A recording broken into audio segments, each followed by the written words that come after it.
মা এদা ইফতার লই আইছি। তুই ইফতারি পাইছস কই? মানুষের তে চাইয়া লই আইছি।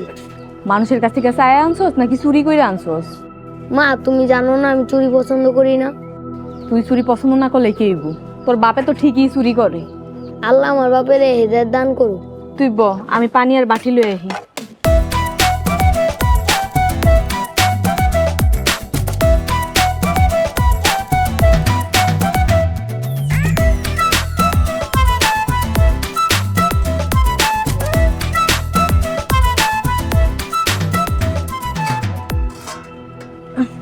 মা আব্বা এলো না? আইলে তো দেখতেই পাইতি। চোরের লগে সংসার করে আমার জীবনটা শেষ। মা আব্বার আর বইত কোনো। আজান দিছে, তাড়াতাড়ি যা। ধর এটা ধর।